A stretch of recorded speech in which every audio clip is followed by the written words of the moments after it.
being able to do for a living what you enjoy doing, you just, I don't think you can not be successful going that route. Right. And a lot of people think, oh, work is work and work's not fun. And you know what? It probably isn't for a lot of people.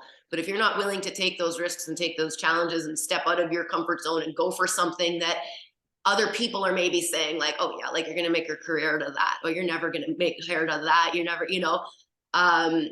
I'm really driven when people tell me I can't do something. Yeah, Oh, okay, yeah. wait a minute. Just you can watch me. Give me a sec because I'll figure this out. And I've had that in my mind since I was little.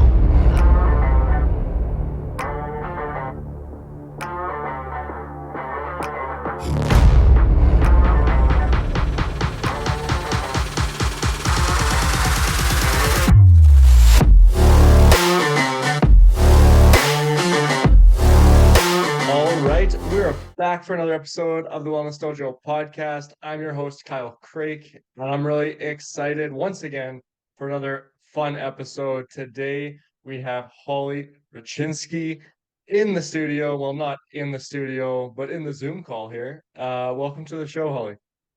Thank you. Thank you for having me. Yeah, I'm in my studio, I guess we could say, but it's awesome that we're able to connect this way.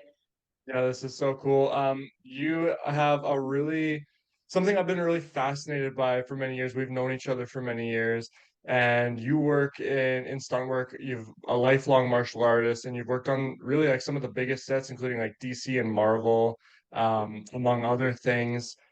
Just so cool. I'm excited to dive into it. And yeah, it's something that I've admired about you. I remember in the past I've asked you at like local martial arts tournaments and stuff. I'm like, how'd you get into stunt work and stuff? So I'm excited to dive into it a little bit with you. Great. Yeah, let's do it. Cool. So first of all, let's get things warmed up a little bit. What are some of the just diving into stunt work a little bit, what are some of the biggest, most memorable sets that you've been on?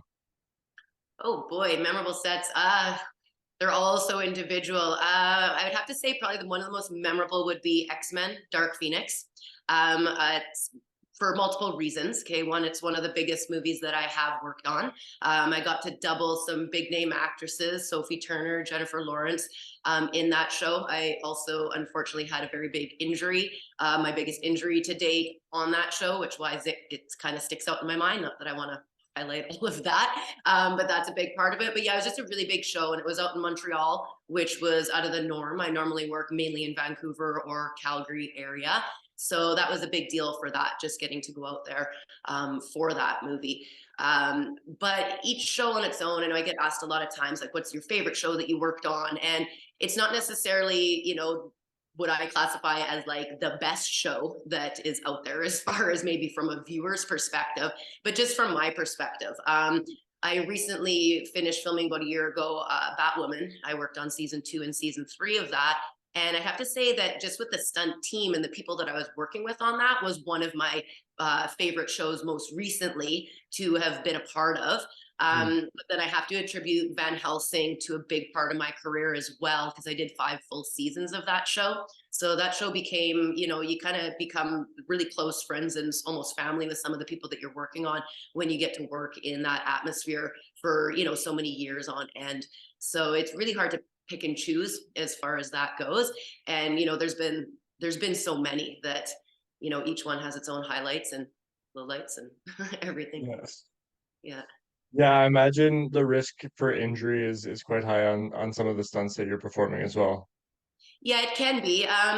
Basically, with stunt performers, and this could be a misconception sometimes with people, like what we do, we are trained to do what we do, obviously, and everything is more so of like a calculated risk, right? So you're trained in the area that you're doing, you know how to be on wires, or you know how to fall, or all that stuff. Obviously, there is risk involved, but really no different than, if you're a construction worker and you work in construction and you're way up in the sky doing whatever it is that you're doing, there's that risk of injury, risk of whatever. I actually think overall, we probably have less injuries than what you might anticipate, being in, the stunt industry. A lot of people are like, oh, I could do stunts. I'd throw myself off anything. I would do anything. I don't care if I get hurt. And it's like, that's not really the attitude that we have. And what we do needs to be repeatable to be able to get one more, more than one shot at a time.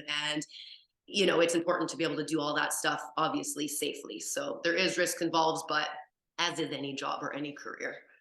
Yeah. Yeah, it's similar to martial arts in a way of it seems like it's a dangerous sport, but when everybody's doing their job correctly and when everybody's working as a team and it's cohesive, then it's actually one of the safer things that you can be doing, right? Exactly. I always joke about that in with my teaching of martial arts. You get students that come in and, oh, I injured myself, I hurt myself doing this, and I'm like, how are you hurting yourself in the general public? We come out here and you're punching and kicking in each other's faces and doing all this, and we all walk away injury free after tournaments and training, and and then they go into their other sports and they're getting injured, right? So I think sometimes when the risk could be higher, you're almost more aware of it, which actually keeps us safer too. So Yeah, yeah. that's super interesting. Hmm. I want to go back a little bit. How did this all come to be? I know you're a lifelong martial artist. How did you kind of start out in martial arts, first of all? And can you just take us through that journey to becoming a stunt person and like those first couple jobs maybe that you had and just how it's built to where it is today? Sure. How much time do we have? Take Um, no, so I actually, before martial arts, I had a gymnastic background. So I grew up in a gymnastic family. My dad was my coach. My parents ran the gymnastic club in Saskatchewan in the town I grew up in. So that was my base sport, I guess, before I even got into martial arts. So when I did get into martial arts, it happened quite quickly for me and naturally for me when I started putting in that training because I had a really good, strong physical base and physical ability to begin with, which really carried over into stunts as well. But it was the martial arts that got me into stunts. So I guess asking me how I got into martial arts, I used to have dreams about getting in fights Mm. and beating people up in fights. And that's where it all started, was basically in my mind, in my dreams. And it was like, hey, maybe this is something that I want to do. So that path, like everybody's, was in a lot of different directions. I started off trying boxing first. It just wasn't necessarily really for me, wasn't quite what I was looking for. Then I got into some kickboxing. I thought I wanted to go that avenue first. Once dabbling in that a little bit, I realized how important it is to have a martial art background before you start throwing down in the ring with kickboxing. And that I strongly believe, just through my own experience and realizing, Kate, how important the basics are and where you need to start and where that all is, rather than going, okay, I'm headstrong and I just want to fight and I'm just going to step into the ring and fight with anyone. So that's kind of how my route went. I trained with different instructors for a little while, starting in Saskatchewan. Then I moved to Calgary for university. It was in that time I went to a couple different clubs and then eventually ended up meeting with Todd Johnson, who's now my business partner with the Provincial Martial Arts, and did the majority of my martial art training all with him and with his organization. And that's what led into me teaching. During that time of all my competitions and everything, it was actually another martial artist, Justin Doran. Do you know Justin Doran? He trained with Mike Bondi with Irrational. Yeah. So I knew him just through the martial arts circuit, as I do you. And we were at a tournament once and he was there and he had moved to Vancouver to pursue stunts. And so it was him that I reached out to. He gave me some contacts of some stunt coordinators. So for those that you don't know, stunt coordinators are the ones that kind of are in charge of the stunt people on a set, right? So they're the ones who hire all of us to do the performing. So he hooked me up with Jody Stesick, who was a stunt coordinator out in Edmonton at the time. He also works in Vancouver and all over, and just introduced me to him. And I connected with Jody. And back then, coordinators were still allowed to bring people on set just to volunteer and help out and kind of see, how film works and all that. I never had an in as far as, a parent or a sibling or somebody I knew that was in stunts. I really had to find people that were in film. It was very new to me. So Jody was great. I, let him know my background, the skills that I had. He took me on a show that he was on, and I just kind of came in and, moved mats around and helped him out with whatever he could see fit, just so I could kind of see how everything worked out. From there, I ended up getting my first stunt job on a show, TV movie in Calgary. Tom Erickson hired me to do a stair fall. So my very first stunt was falling backwards down a staircase. So, which is kind of funny because you get into film and you're thinking, I'm like, what? I can get paid to do, cartwheels and flips and fighting and all these things I've trained for. Yeah, sign me up. Where do I do this? But unfortunately, that is not the way it necessarily works, because you need to work your way up. You need to prove yourself. People need to see that you understand how film works, which, I really didn't. I was going in very green, not understanding cameras and camera angles, and just so much to it that, goes into making a movie that I just, never really crossed my mind. I just always watched it like anybody and like, what? I want to be that action guy that does that. I could do that. So anyways, yeah, I got hired to do the stair fall. It went great. We did it in 2 takes. He asked me if I wanted to rehearse it once. I was like, no, like, who wants to fall down without it being recorded? So did that. It went good. Fast forward a little bit, the TV or the movie, The Watchmen, was being filmed in Vancouver. And so I was, pumping out resumes. And back then, which doesn't seem that long ago, but we weren't able to just send video clips of ourselves and things like that like we can now, right? So now you can send off any videos, all that stuff, so easy. So I actually went to Vancouver to audition with the coordinators down there for The Watchmen. And the coordinators on that show, there were 2, a Canadian one and an American guy. They were impressed with my skills, but I did not have the talent or the skill set yet of taking reactions, pretending to get hit, like the acting aspect of it, because I'd never explored it. So I still was in the mindset of like, well, just hit me, right? Which is so not the smart way to do it and not how it works. But so I kind of went through that phase. They ended up giving me smaller roles on that movie, which was great. It was a really good experience because it was very, big film, big feature. Then I was invited out to 8711 in Los Angeles, which is they do stunt training out there. They've now produced, they've done the John Wick movies. The guys out there have done so much action stuff, like so much. The Matrix movies, Fight Club, off the top of my head, I'm probably not making them sound as awesome as they are. But there's so many awesome movies. So 8711, if you want to look it up, the most talented performers that there are, and people, and just great group of people. But they invited me out there to do some training. So that was very fortunate for that. Went out there, did a bunch of training with them, learned so much. Then Tron Legacy came around, and Tron Legacy, I don't know if you know that movie, but Disney movie, was filmed in Vancouver. And I landed the role of doubling the lead actress, Olivia Wilde, on that movie. And that was probably the biggest door opener for me. Biggest eye opener. I was on that show very green, not understanding a lot of things, but the stunt team was super supportive in that, and teaching me as I went along. And I just kind of learned as I went, in that sense, which I'm very fortunate for. I look back now and I think holy cow, I really didn't know what I was doing. But I guess that's a lot of things. You figure it out as you go and you learn along the way. And time passes, and all of a sudden 24, 25 shows later, you look back and go, oh, that's where the last 10, 15 years went. Yeah.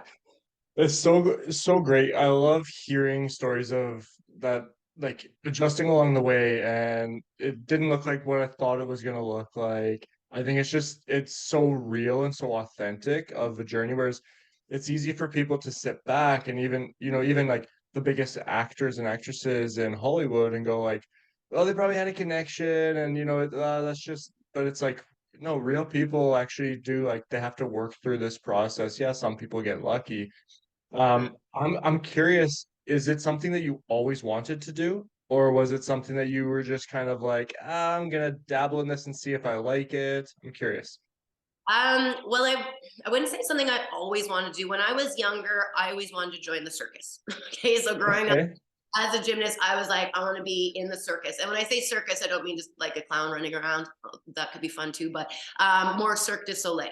So I was very, intrigued by that, and watching the Cirque du Soleil performances and this and that. And I actually did have an opportunity to go work on the Ka show in Las Vegas, with the Cirque du Soleil.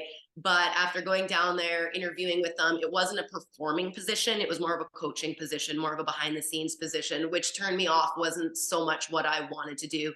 Also, I'm a small town person, and living in Las Vegas was not appealing to me.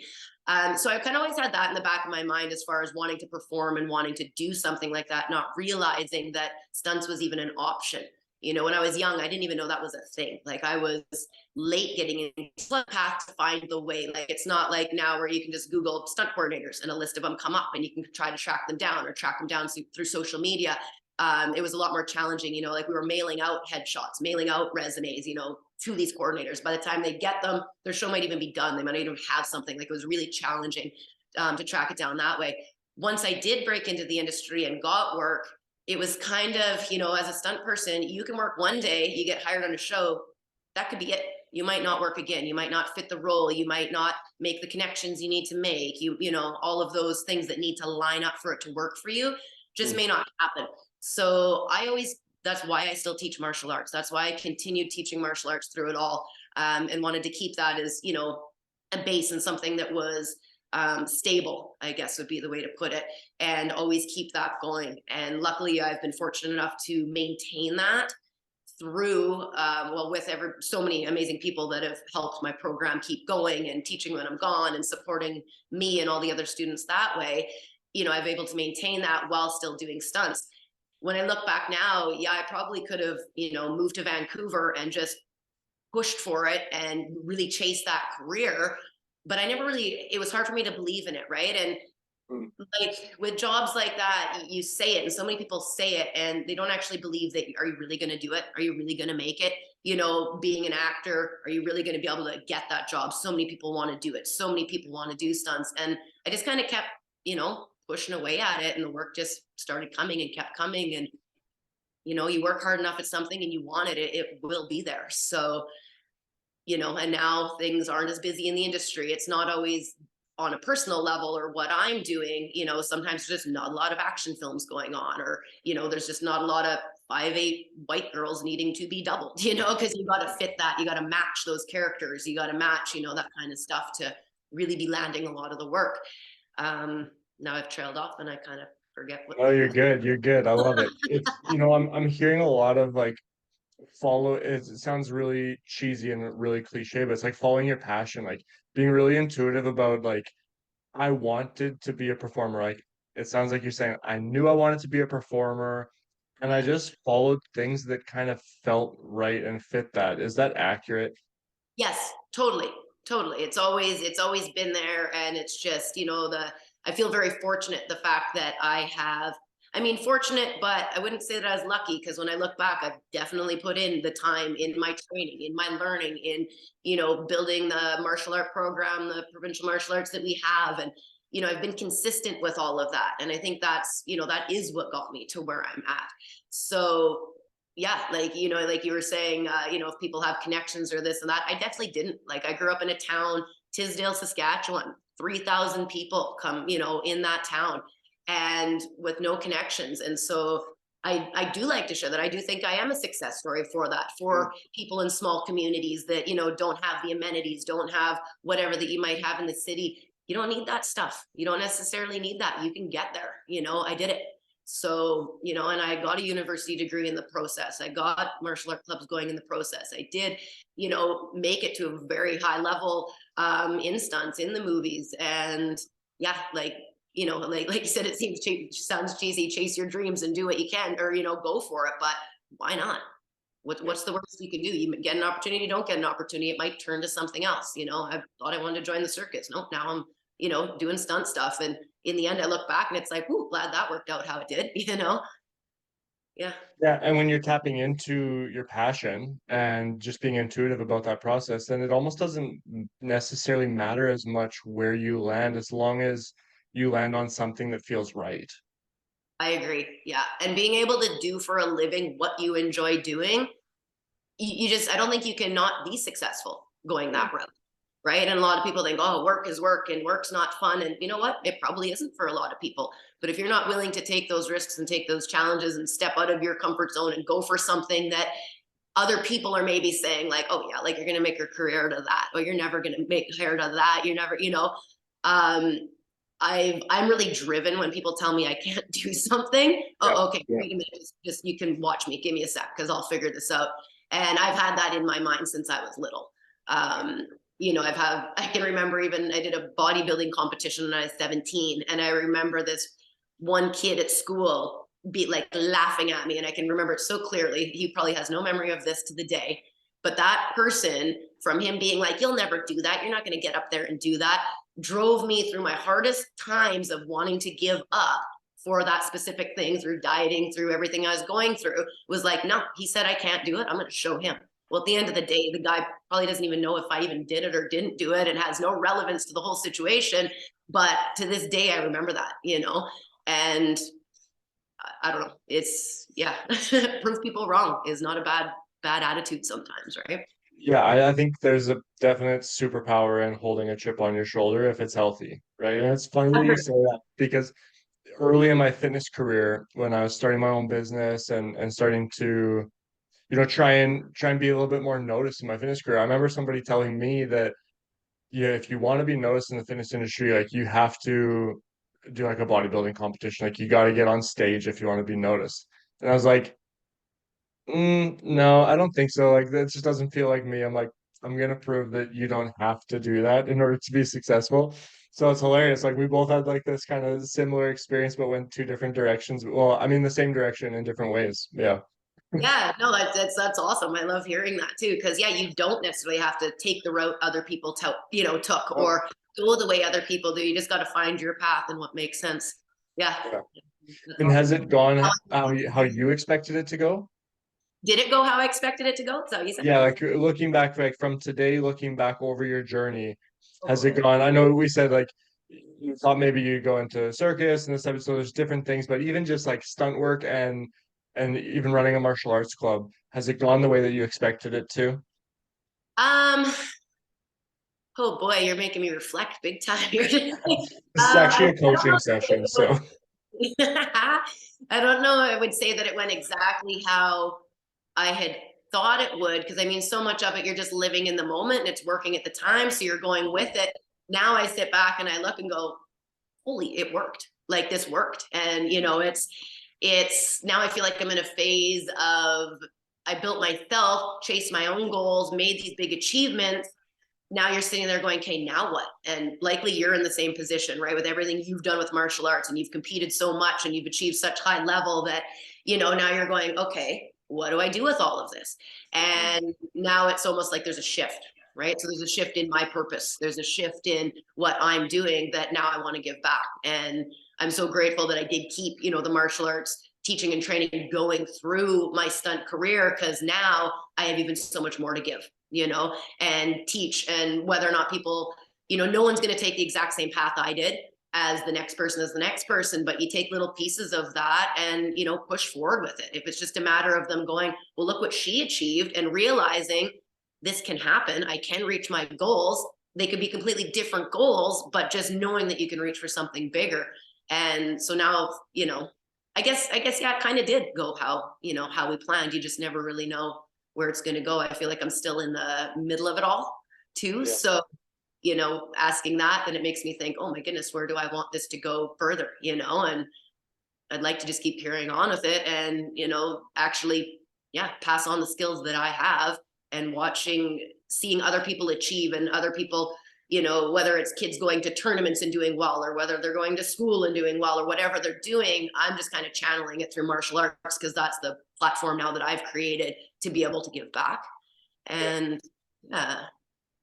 Yeah, that's cool. You mentioned purpose. I'm curious, like, how has your purpose kind of evolved over the years?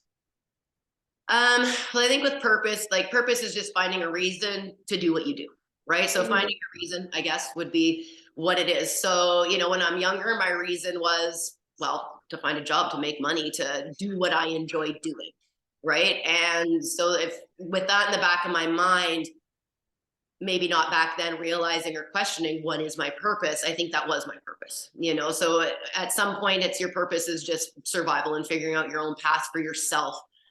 Now that I feel like I've figured that out, it's what is my purpose now, to do what I enjoy doing. I love teaching. I love showing people something and then watching them succeed in that, and watching how they grow through that, how their confidence builds, in so many different ways. And to me, that is my purpose. I don't have a family. I don't have kids. I feel like in the situation I'm in, I'm able to touch a lot of lives because of that. And I can put out a lot of effort into that and make a big difference in, not even just kids. I say kids, I have a lot of adults out there too, and women, and just helping empower people, because that's what martial arts did for me. It really, beyond I mean, the physical skills, the stronger your body is, I feel the stronger your mind is, you know, and that just carries into everything that you do in life. And if I can pass that on to people, that is my purpose, I guess. I was fortunate in my life to have a lot of really good coaches, a lot of really good role models. And unfortunately, not everybody is dealt that. And so if I can be, you know, somebody that motivates someone like my gymnastic coaches did, I had some great teachers in school, you know, that were really good motivators in that sense and helped me to learn how to believe in myself, to my martial art coaches, to other stunt performers and stunt coordinators. You know, it's that guidance along the way that helped me get to where I am. And so to me, it's just a no-brainer to give back in that. Yeah. Yeah. Yeah. I love asking people about their purpose because I think there's no wrong answer, right? It's like it's so unique to each individual person. And it's just really cool to hear from another martial artist as well of the similarities to that and how just sports in general and really community is something that seems to come across the board with everything that you were saying. Is like no matter where you were, it was all about like I had this strong community of support around me, which is something that, you know, we're both very passionate about. Yes, I agree. Because it's, you know, it is strength in numbers and supporting other people. And, you know, I've, as much as, you know, we're talking about all my highlights, it's those people that are along the way that when I was, you know, down in the dumps, whether I was injured or going through personal things or whatever it was in my life when I was down, it's that community and those people that, you know, keep you going and keep you moving forward and, you know, bring you back up when you need to. And I mean, it's the same like with you, with your martial arts club and mine, and how even our groups all come together, you know, Yeah. and keep our community strong and keep building. And how much, you know, as much as we don't get together a ton and do seminars and do things, you know, you meet up once a year for a tournament and just that, yeah, the power of all those people in one room supporting one another is just like, that's what it's all about. Right. And that's what helps us all get to the levels that we're at. Yeah. And it's just like that community that you know that you can lean on and reach out to and connect with. Like for us, like we haven't seen each other in months now. Like I think it was October we saw each other last at a tournament. And like obviously we live in different provinces and stuff like that too. And so but it's so easy for us to just like reach out, hey, you want to do a podcast? It's like, yeah, let's do it. And it's like we haven't been apart almost. And that's just speaks to that level of community, I think, right? Oh, I agree. I agree. And I mean, martial art community, so much like that. Stunt community is the same. So I think it's, you know, as much as in stunts, we're not all martial artists. You know, some people are professional athletes in different areas, different whatever, but it's that, yeah, same type of community that brings everyone together. And it's just that level of respect and, yeah, support of one another and interest to learn off of one another and being open to that. And, you know, really being able to set the egos aside and just, you know, do what's good. Yeah. Yeah, I was gonna ask you about kind of what your training looks like in terms of getting like preparing for like specific films or sets.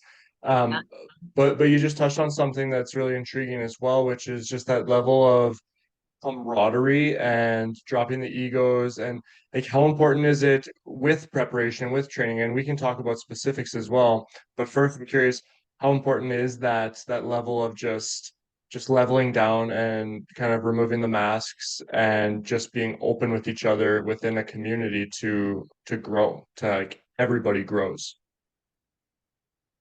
Oh, no, I don't know how to answer. I just agree with what you're saying. You're like, just yes, just Yes, yes.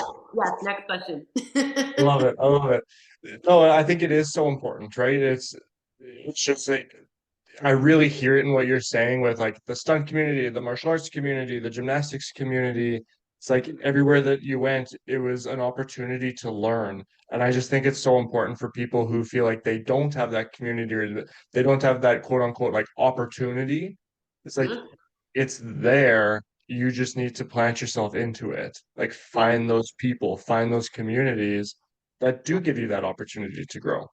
yes, I agree. You put that perfectly. I don't know if I can say it any different, but it's so true. And I think a lot of people miss that. That's what people don't realize. And especially in martial arts, like, you know, parents are busy. People are busy. I get it. Not everybody's my whole world is martial arts. That is my life. And I have to remember that, a parent brings a kid to me, that's not their whole life. This is a little piece of something that they do. But I think a lot of times they don't realize how strong of a community, of a family, of that is, and what that can take their kid to, or their themselves, even as adults, right? And how much support that is. The people that do recognize it are the people that really stick it out, and those are the people that really do get the benefits from it, right? And it's like my business partner always says, he's like, I sometimes it's hard not to take it personally when someone chooses to quit training, or they have other things, or they're busy, and you're just like, oh, I put in so much time and effort in trying to help this person, and then they're just gone. And he always says to me, he's like, don't worry, they always come back. And it's true. Like, I've seen it so much. They don't come back. The majority of them wish that they had, or wish that they could, or wish they could make that time, because they did see a little piece of it, so it's just, yeah, to anybody that's out there that is a part of it, recognize it, right? And utilize that, and really realize that you can lean on people, and be there for them as much as they're there for you, and it just builds that way. Yeah. It's interesting that you say that, because like I had very similar experience with martial arts, but also with training, like personal training and stuff. It's like you take it very personal when somebody's like, when they leave or they quit, or whatever the case might be. And you do have to, you have to get to a place where, first of all, it's like, I don't take it personally. I have to understand that it wasn't about me, it was about them. But then also for me, it's been like, okay, so now knowing that and having more of an understanding of that process, that people will come and go, it's like I'm more motivated now than ever to take advantage of every moment that I have with like a class or something like that. It's like I want to create as much impact as I can on these people for as Yep. long as I have them. Yes, Right. that's a And great way to look at it. That's a great attitude. I have to remind myself of that too. Yeah. yeah. And then like you said, like with the students and the parents that are coming in, like in martial arts in specific, but any sport really, it's like, how do we get them into a mindset of that as well? Like, hey, for as long as you're here, let's make the most of it. Let's like just soak up as much of this community and all the benefits from it as possible until you move on to your next venture. Right. Yes. Yes. Yeah. I agree. Great way to look at it. Because like you said, it's not, I'm always pushing martial arts because it's what I do and it's what I love, but it's just the involvement in something, and to stay in something is so important for people, and adults as much as kids. We just get distracted in our own lives and don't make the time for it for ourselves. And when they do, it's like, hey, like you say, absorb what you can while you're here. If you only have an hour a week to put into it, take what you can out of it, make it count. Yeah. Yeah. So I always see you on Instagram and stuff, and you're always doing all these like super fit and fun things, and like climbing ropes and doing gymnastics and all that type of stuff. What's the level of preparation like leading into something, and what's the level of kind of maintenance in between jobs and sets and stuff? Um, ooh, well, for me, training, health and fitness has always been like, I was born into it. I'm the youngest. I got two older sisters. My parents, like I said, ran the gymnastic club. So I've always been challenged and pushed to be strong, be there, always, be in good shape. So that I've carried with me, and I will carry with me for the rest of my life. As far as training for specific shows and stunts, you need to just be trained. You need to be ready all the time. Like, Yeah. as we're talking right now, I could get a phone call that goes, are you available tomorrow? Can you come work on this show? We need you like right away for whatever role that came up, whether I'm replacing somebody that was injured, whether they need me for something. That's how quick it can happen. So there really isn't downtime, I don't think, in training, but I don't really think there should be downtime in your wellness or your fitness in your life anyways. It's about finding balance for sure, and obviously you're balancing your training and your recovery. But yeah, I just try to keep up with my conditioning. So you see those posts of me doing stuff, and those are checks for myself, right? Every year on my birthday, can I still flip? What flips can I do? What tricks can I still do? It's kind of my own self check-in, as far as that goes. If I do know I have a big show coming up, of course I'm going to amp the level of my training somewhat, but it's, being a martial artist, and that is just your mindset. You're always training, you're always learning. I'm always trying to stay in really good shape. If I had a big tournament coming up, yeah, I'll probably, ramp it up a little bit, make it more specific to what I'm doing. With stunts, it really depends on the budget of the show, whether or not you even get training. on the show. So a lot of, TV shows, these superhero shows, Batwoman, Supergirl, all these things, unless you're on the core stunt team that trains all the time and has their training facility and you're continually working on a show full time, you just get called in as a stunt person for a day here, a day there, just the days they need you to shoot. Some of that changed with COVID regulations. They hold you a little bit longer, but that's a whole nother conversation we won't get into. On bigger shows, they will, because they have the budget to pay you to be there longer, you will get more time to develop your fight scenes, to choreograph your fight scenes, and to prep for all of that stuff. With that, depending on who your stunt coordinator is, there could be some very intense training involved. You might go through a few weeks of really hardcore strength and conditioning and endurance training, above and beyond just the specific choreography. But for most shows, at least in my experience, it's more you show up on the day, okay, we got, time is money, people. Like we've got, one day to choreograph this scene and shoot a previs for it to get it to the director by the end of today because we shoot in 2 days or whatever. And you just pound it out. So you better be in the shape you need to be in to get through all of that. But again, the coordinators know you, you've worked your way in, you're not getting hired for those type of big scenes and big shows if you're not in good shape. So yeah.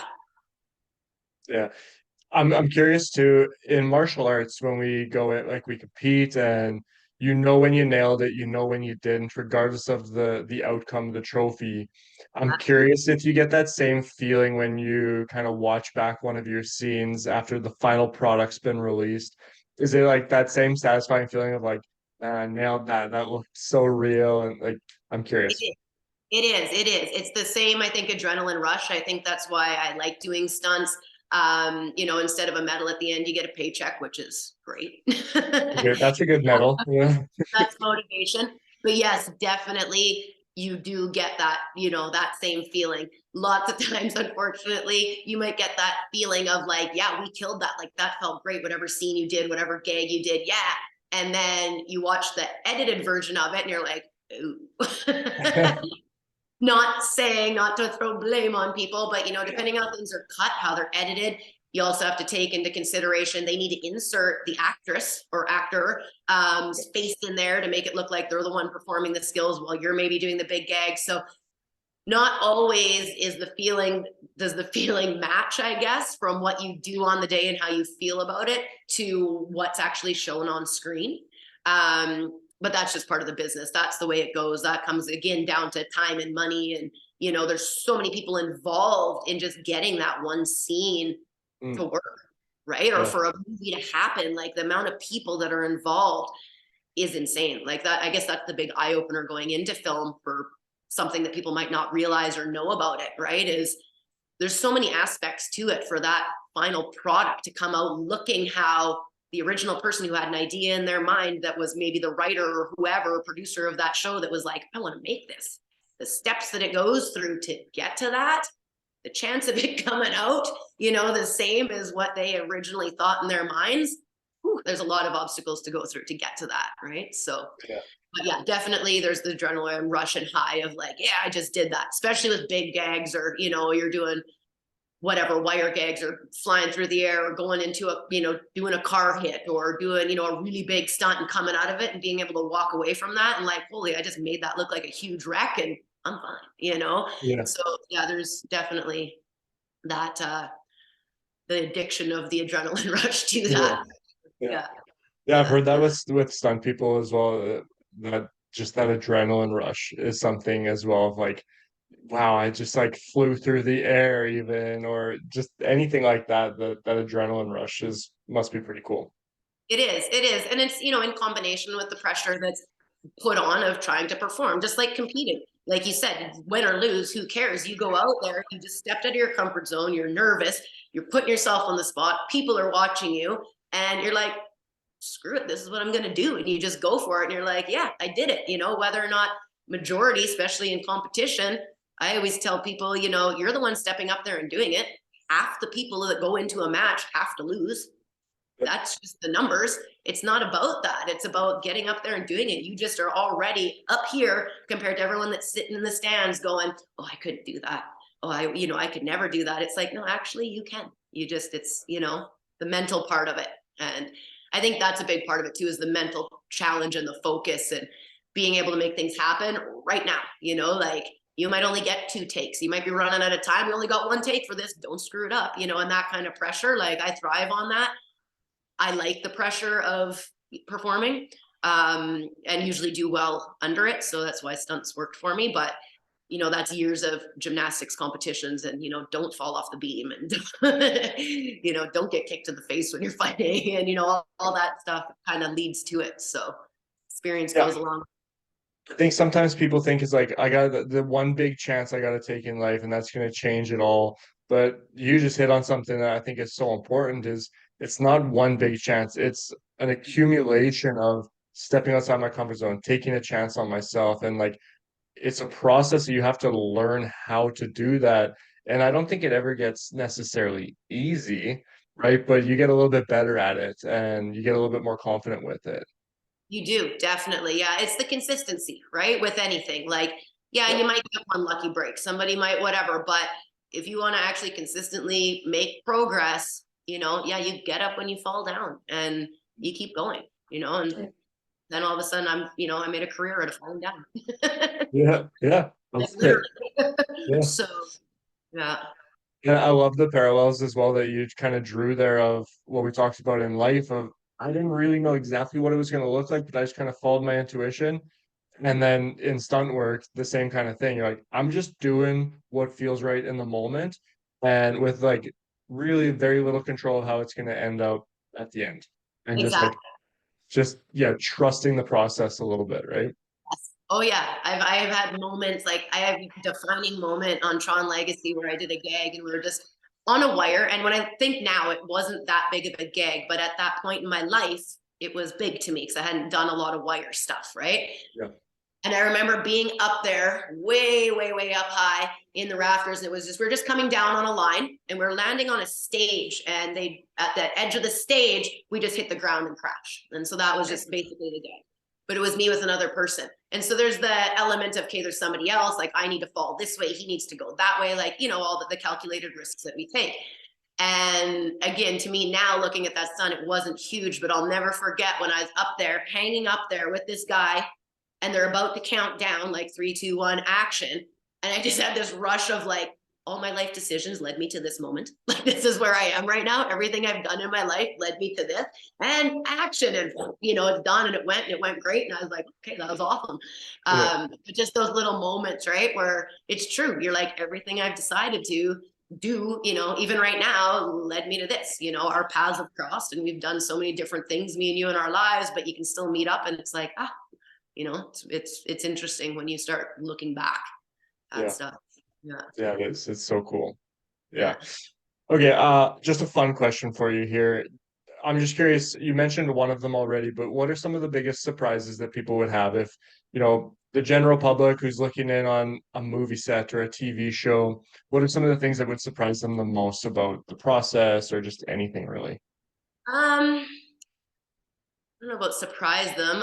With stunts, one thing that I know people have told me is they find interesting is we don't have agents. I get asked that a lot of the time. They're like, "Oh, who's your agent? What agency do Yeah. you know, work through? Who finds you the work?" I found me my work. You know, I had to reach out. I had to find the coordinators. I had to do that. So as far as stunt people go, I mean, there are some stunt people with agents, but that's usually because they're trying to do acting as well. And with acting, you need to have an agent, different process. So that's one thing. I think just within film, what for me, when I started working in it, is you don't realize the amount of different departments that there are and jobs that there are within production, right? Like, and role, it's like it's like being in your own little world. You know, you're working on, like I'm working on Batwoman or whatever show I'm working on. And it's like that little community on its own has everything you could possibly need, from food to medical people, you know, first aid to camera crews to lighting people to construction workers. You got your transport people that can do anything with vehicles. You've got like literally any element out there, hair, makeup, wardrobe, you know, all these departments of people that have to collaborate, come together, be able to communicate and get on the same page to produce what is produced. And I think that in film and in the production, they just want to see the movie. They want the movie done, the show done, you to be entertained. You just realizing what goes into it and the collaboration that needs to be done to get to that finished product blows my mind. Like, to the point that you're like, why do we even do this? Like, it's crazy the amount of work and hours and money and time and, little tiny details to things, and all those people that are involved that, you watch the credits at the end. So many names, so many names, so many names, but do people really watch those? Not a lot, unless your name's in there. Then you're like, ah, there's me. There's me. Ah, Uh, there it is. yeah, and it just shows how important everybody is and how important everybody's role is to get to those finished products. And with that said, when you realize that, then you realize, oh, now I get why, it's so quick to judge when you watch a show and be like, oh, the action was terrible. Oh, this was terrible. And you're like, if you actually understand the time restraints and the financial restraints and all of the, maybe the bumping heads of people in it, to the ideas, to the performer, to how well the actor can match the performer, to whatever. There's so many elements involved that it's amazing the amount of stuff that is put out, and does get done. And I think that's the big thing that people maybe don't realize if they're not in the industry. Yeah. Yeah, it's cool. It's just like all these different communities that are now coming together to collaborate to create this one special product, right? Exactly. So there's definitely something there with that. And, sometimes it works great, sometimes not so much. And, it really becomes, it's just back to the whole community thing, right? And everybody helping everyone and leaning on everyone. And, it's you get a group of really high professionals in every single department, like regardless of if it's stunts, yeah, you're getting the professional athletes that are in there performing, whether it's, whatever, construction, hair, whatever you're doing, you get the top of what's out there. Yeah. For sure. What's the longest makeup session you've had to go through, and how long was the scene that you needed to be maked Oh, up for? that's a great question. Well, the most entertaining one would be when I got to, for reshoots on X-Men Dark Phoenix, I got to double Jennifer Lawrence as Mystique. So if you know that character, so the blue, right? So there's prosthetics involved in that, makeup involved in that. It was about, I'm going to say close to 3 hours prep for that. And for that character, I didn't double her through all the X-Men's. Okay, there's been so many X-Men movies, so that was just the very last one. I did the gag when, spoiler alert, but I'm sure everyone's seen the movie if they're going to watch it by now. Jennifer Lawrence's death scene. So it was a quick ratchet. So Sophie Turner's character, screams at her, home she goes. Me at doubling Jennifer Lawrence got sent back and impaled into a fence. That's how she dies. So that gag, a second, not a second to, by the time we shot it, they'd actually shot it before. They did reshoots for it. We actually did a reshoot of the reshoot for that one for them to get it how they wanted to. So I had multiple days going in for that. But yeah, makeup would have been at least 3 hours in and almost as long to get it off. So the process to put it on is not so bad. And then you're like, oh, this is done. And look, I look so cool, whatever. Yeah. Get my photos. You do your gag, you get your pictures, you do whatever, and then the end of the day, you're like, big long day of hanging out on film. And, it's not all glitz and glam. There's a lot of sitting around, a lot of waiting, a lot of long hours. Can be super cold, depends on where you're at, at the end of that, you're just like, oh, get this off me. And then sometimes the removal process takes longer than the actual, than the actual gag, for sure. Yeah. Definitely. And I was only, hands and head painted for that character. Like, I don't know how long it must have taken them when she was full body in the suit, full body blue. So I'm guessing that's maybe why she wore the X-Men suit in the last one, because that cuts out a lot of time and prep and, all of that. But yeah, that'd be the longest one for sure. And the most known, or I don't know if you want to say coolest, but Yeah. yeah. That's awesome. That's awesome. Okay, I got one last question for you, and I want to be respectful of your time. So, again, just a fun question, but I'm curious, and I'm sure other people are curious who look in on this. I've heard that there can be quite a bond that's built between actor and stunt person. Can you speak to that? Like, is that true? Is there quite a bond? I imagine depending on how long you guys are shooting together and all those different elements. But what's that like? What's that relationship like between stunt person and when you're doubling for somebody? I've been fortunate. I've had a very positive experience with almost every single actress I've ever doubled. And yeah, like you said, it really varies. Some shows you go in, you might double somebody, they might not even barely be in that day. Like you barely even get to meet them, or it might be really Yeah. brief if you're really working for a day or two. On a show like Van Helsing, where I doubled Kelly Overton for 5 seasons, we did get, close because we're training together, we're working together. She actually during that series had 2 babies. Mm. Season 2 she was pregnant, season 4 she was pregnant, and so we became very close because I was working there almost every day when she was going through all of that. Just obviously they utilized me so much more when she was pregnant for that whole series. So you do get close with them, but it's funny in film because you build these bonds with people and you are super close and you're working, and then all of a sudden the show ends and you're just like, it's weird. It's like everybody just goes their separate ways. And it's like you miss those people, you whatever, but now you're on to this show or they're on to that show. And now you're in another little world or community. It's like you're moving from a town when you move to a show, right? You're moving to work with different people. And so, those bonds are there. Sometimes you stay connected with people and sometimes, you don't. And it's not for any reason other than lives get busy and, away you go from there. So, but yeah, like I've been asked before, like, oh, who's your favorite person to work with? It's like, I can't even answer that. That's like asking me who my favorite martial artist is that I train with in our community. And I'm like, you can't rank that, like there's so many and there's so many wonderful people and each bond is individual and it's just, like relationships in life, it's just how they go. So yeah, but it is, the better you can build those bonds with people, the better you train with them. As a stunt person, lots of times we do the training on set with our actors too. So you might, just work with them one-on-one. So if you have the opportunity to do that, then you're building, different bonds there as well, right? Yeah. So yeah. Very cool. Very cool.